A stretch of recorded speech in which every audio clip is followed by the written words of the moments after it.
First want, before I get started with my story, I just wanted to dedicate this story to all the men and women who are bold and courageous enough to wear a mustache. So here we go.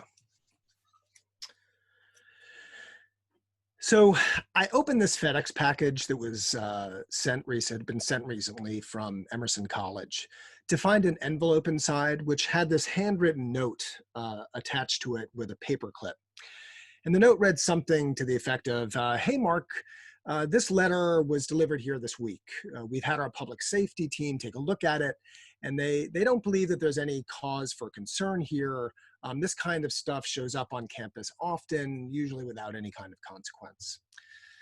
Now, the envelope itself was one of those standard number 10 white business envelopes with a label printed out on paper that had seemingly been cut with scissors by hand and then taped to the front of the envelope. It was addressed to me in care of the college with a postmark from Phoenix, Arizona. Inside the envelope was a typewritten letter, and I wanted to share some of the highlights from that letter with you tonight. It read, hey, Mark, your wife, Pieta, is one of my dearest friends and is not who she claims to be. Huh. She's part of a group which I lead, and we refer to ourselves as the Cons. She's in your life to steal from you. She's warned your older daughters, and these are daughters from a previous marriage who were 8 and 11 at the time, that they're there to be on their best behavior and that if they complain about her in any way or talk about this situation in any way, then they'll be sent away and they'll never see you again, which I found startling. This author went on to say, this is not a joke. If you need proof, then check Pieta's diary, check your bank statements.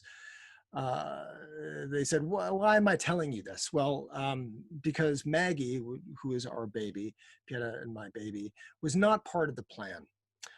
And oh, by the way, I've held Maggie, and she is quite a precious little girl. It was signed, sincerely, an anonymous source. Now, you might imagine that after reading this, I fell into a touch of a panic. I was wondering, was my life just fantastically imploding in front of my eyes? I had quite a bit of adrenaline pumping through my body at this point, and I felt a really strong need to get out of the house for some air. And on my way out of the house, I passed by the living room where Pieta was sitting on the couch nursing Maggie. And she asked appropriately, what was in the package? To which I responded by tossing the letter down onto the coffee table in front of her, saying, I don't know, you tell me. And I stormed right out of the house. When I got back from my walk, I found Pieta sobbing on the couch, holding Maggie in one arm and the offending letter in the opposing hand. And she goes, what the fuck is this? You don't really believe this, do you? Now, I don't know what to believe, frankly. We had a moment. It was almost like a stare down marital Western style standoff. And it didn't take long to look in her eyes and see the anger that she was seething back at me to realize that, no, of course the letter is not true. But the letter was real. So we immediately got into this headspace of who would do this kind of thing? Why would somebody do this kind of thing? So anyway, so we're sitting there, we're panicked, we're confused, we're furious and angry and uncertain of what we should do next. So we called the FBI. I kid you not, we called the FBI. The conversation with the FBI was a pretty short-lived conversation. They said, did they threaten physical harm? No, they didn't threaten physical harm. Well, then it's not in our jurisdiction. You need to take it up with the NYPD. Now, the NYPD officers sat on my front stairs, stood at my front steps, reading the letter, and they said, look, there's a clear case of harassment here. But we'll be honest, we can write up a report, but when we get back to the precinct, we're likely going to just throw it in the trash. And as the NYPD left our house, we noticed that there was a second package in our mailbox. And this package contained exactly the same contents. Number 10 envelope, addressed with a hand printed label and cut out with scissors. Uh, and it was the same typewritten letter inside. The envelope is postmarked Phoenix, Arizona. So without the support of the law, we had no choice but to become our own detectives. Now, there were some interesting clues in the letter, which I didn't share with you initially, and I wanted to throw some of that your way. The author said, "You know me, and I'm even a friend of yours on Facebook, as well as hers." And I assume she was referring to my wife, Pieta. And I'm currently in Phoenix, targeting my next victim, who just so happens to be one of your friends also on Facebook. So Piet and I sat with the letter and attempted to try and put the pieces of the puzzle together, deconstruct the letter, whatever we could do to try and figure out what was going on.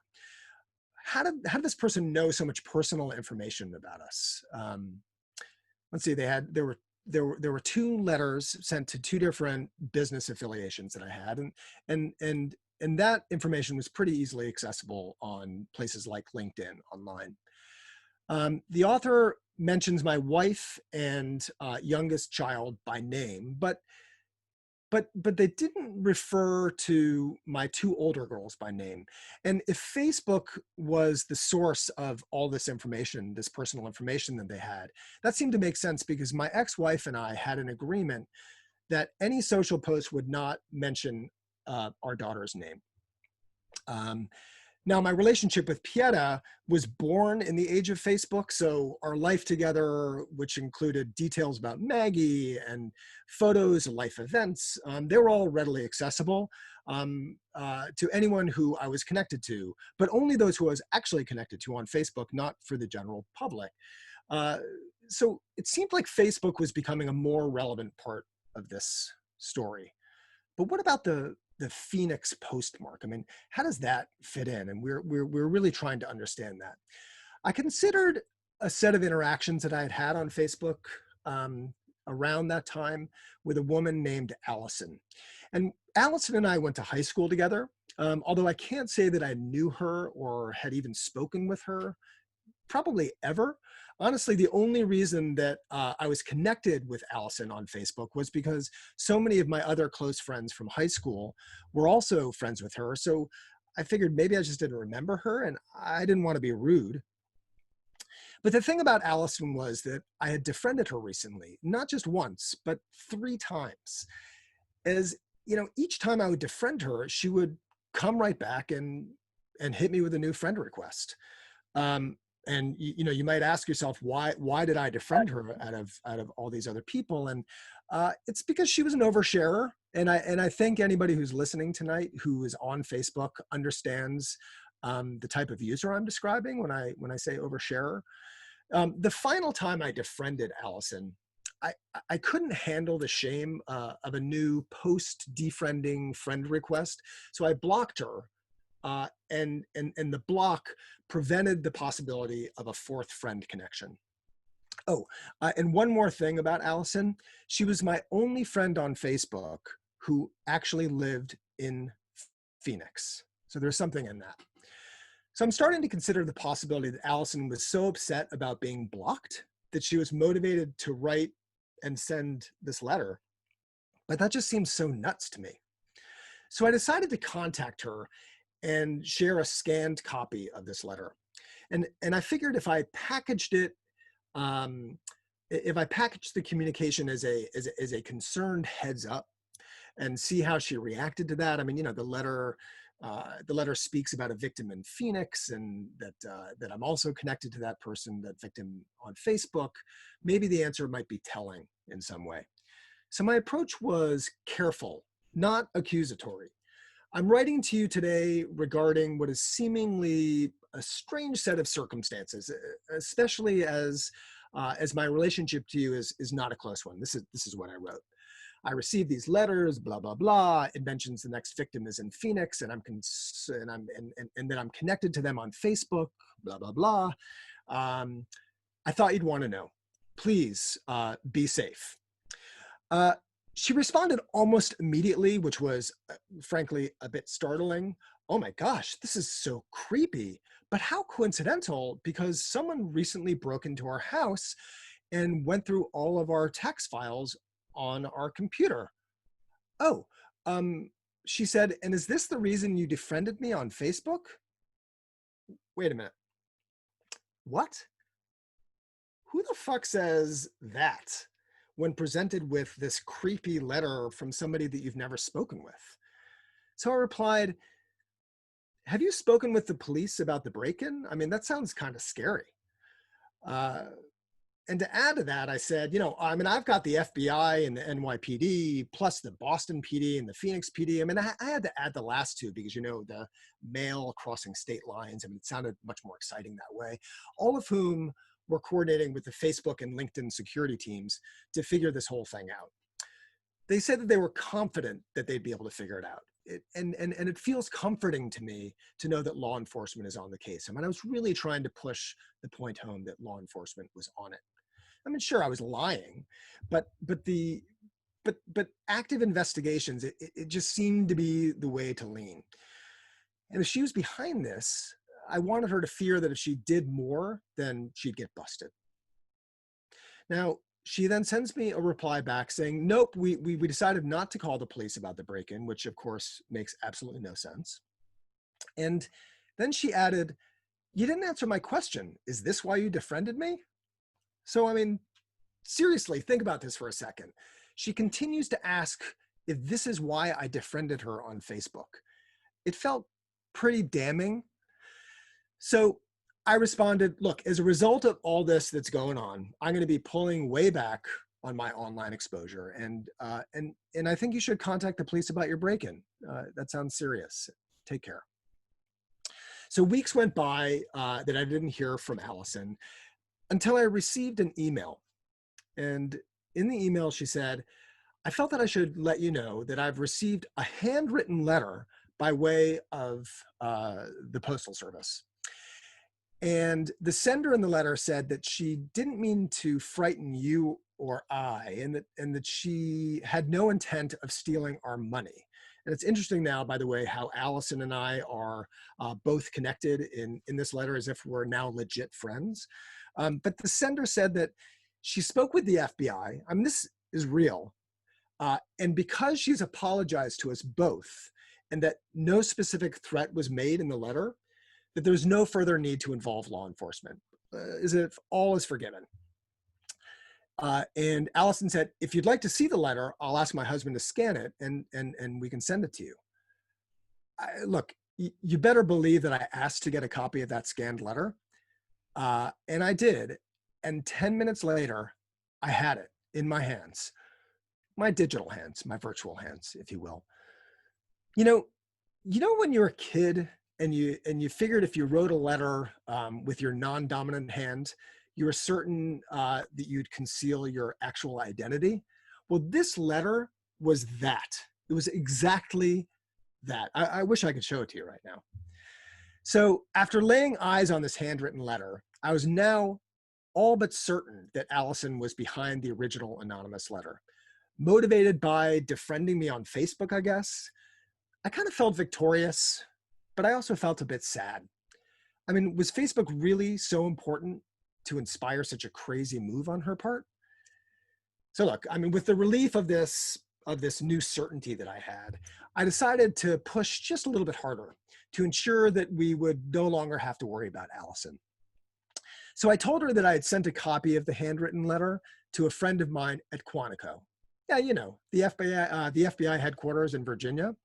Of course, this was a lie, but you know, it's a means to an end. See, it's one of the good lies. I told her that even though the FBI handwriting analysts believed that the letter was written with a non-dominant hand, again, trying to get the whole busted thing in her mind, they were certain that they would be able to determine the identity of the author. They really, I was really pushing that. And you know, and they recommended, especially since the contents of the letter suggested that there were conversations over email that we had that only somebody who had hacked into our email could get access to, again, playing into her crazy crime fantasy land, that we should change all our passwords and cease communication immediately. And Allison responds with, "Oh yeah, that makes sense." And once things calmed down, she said she looked forward to reconnecting on Facebook. Yeah, Allison, fat chance that that's going to happen. Fat chance. And I thought that was the end of it until months later, I received a call from an Arizona sheriff's deputy saying that Allison had been to see him and that she claims that someone impersonating me was harassing her and that I claimed that I knew who it was. Now, this was a brilliant twist. Turn it all on me. Well played. I mean, seriously, Allison, I was moved by that. I really was. But it was time to really call this out for what it was. So I explained the story to the deputy, the Facebook defriending, receiving the letter, the nutty email exchanges, the phony handwritten letter. I told him that in anticipation because I expected the situation to continue to escalate, I had researched my legal options. By the way, this is all true. I understood I had enough evidence to have a judge issue a restraining order against her. But I told the deputy that I knew if I did that, that it would likely permanently damage her standing in her life with her family. And you know, I didn't really want to do that, especially over a Facebook connection. It all just felt sad. So I explained that my wife and I just wanted the contact to stop. We had young children in our home. I mean, it made sense. The deputy said that he understood and agreed to advise Allison to stop all the communications. But he asked me for one thing in return, and that was that I also agree to never contact her again. Deal.